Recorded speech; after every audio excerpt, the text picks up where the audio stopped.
There comes a point when being strong stops feeling like a choice. It becomes something closer to a skin you cannot take off anymore. You have worn it for so long, through the losses, through the illnesses, through the years when everyone needed you to hold things together, that you cannot remember what you felt like before you put it on. I wore mine for 43 years. And what happened when I finally stopped is not what anyone had told me to expect. Most people, when they talk about strength, talk about it like it is a virtue, something to be admired, something to be proud of. And for a long time, I was proud of it. I was the one who did not fall apart. I was the one who handled things. I was the one the phone calls came to at 2 a.m, and I was the one who answered, and I was the one who knew what to say, and I was the one who went back to sleep afterward and was up again by 6 to make sure everything was in order.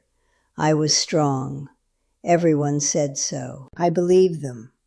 What nobody told me, what I had to find out alone in a way that took years, is that being the strong one is not a compliment.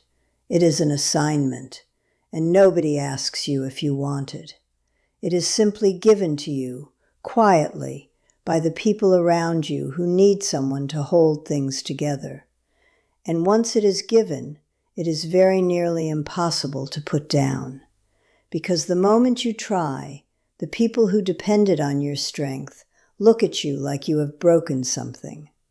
By the time this is over, you may finally understand why the strength that saved everyone around you has been quietly costing you something they never saw.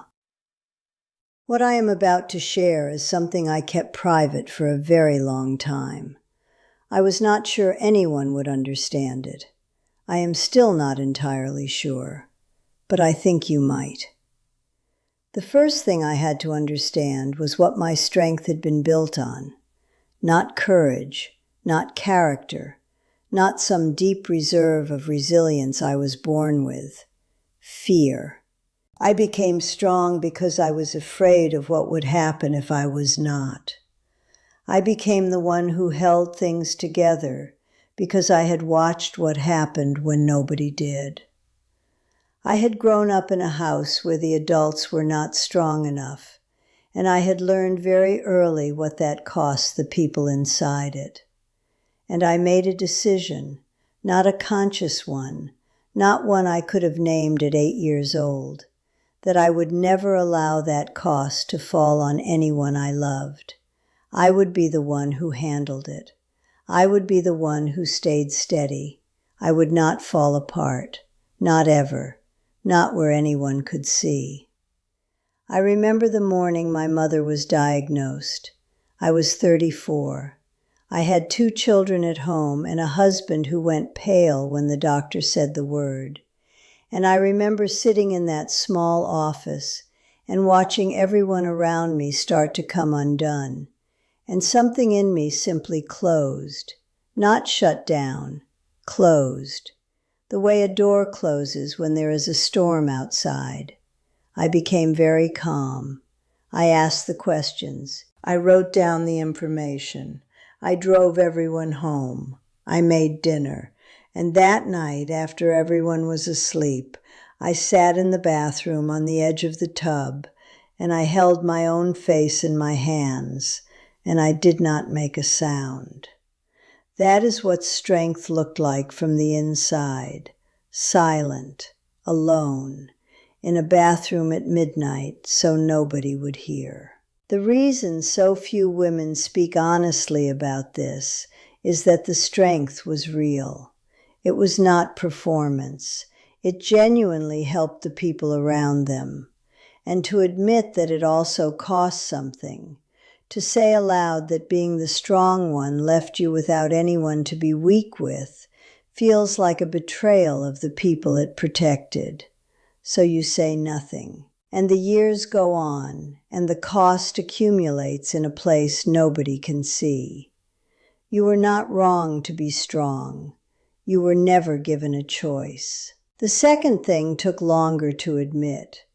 At some point, the strength became the only way I knew how to be loved. I do not mean that the people around me only loved me for my usefulness. I do not think that was true. I think they loved me. But I had spent so many years being the capable one, the steady one, the one who did not need anything, that I had trained everyone around me, completely without meaning to stop asking if I was all right. They had learned that I was always all right. They had learned that asking was unnecessary, and so they stopped asking. And I told myself that was fine, that I preferred it that way, that I did not need to be asked. I remember a Sunday lunch years ago when everyone was at the table. My daughter and her husband, my son and his family, grandchildren moving around the edges of things the way grandchildren do. I had been cooking since 7 that morning. The table was full. Everyone was talking. And I sat down at the head of it and felt, with a clarity that frightened me, completely alone. Not unseen exactly. They could see me, but they were seeing the capable woman who had made the lunch.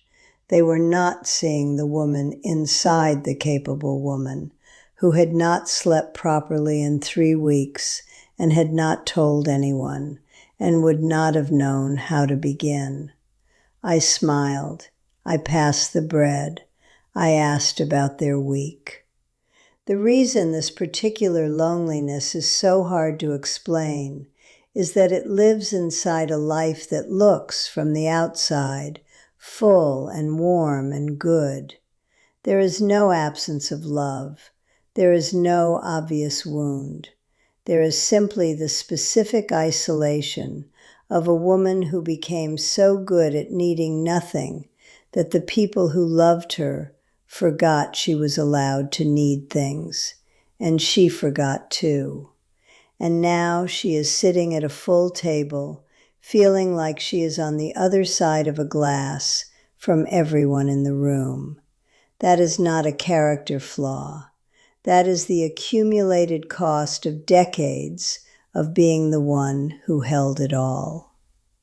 The third thing I found was the one I had been most afraid of finding. I did not know who I was when I was not being strong. Not the version of me that was in crisis. I had managed enough crises to know how to do that. I mean the quiet version, the ordinary Tuesday version, the version that had no emergency to navigate and no one to steady and nothing to hold together. That version, I realized, was a stranger to me. I had spent so long being strong that I had never learned to simply be. There was a week, the winter I turned 67, when nothing was wrong. My children were well. My health was reasonable. There was no crisis anywhere on the horizon. And I sat in my living room on a Wednesday afternoon with a cup of tea going cold on the table beside me, and I felt a terror that I could not explain to anyone. Not sadness, not grief, terror, because there was nothing to manage, nothing to fix, nothing to hold. And without those things, I did not know what to do with myself. I did not know what I wanted.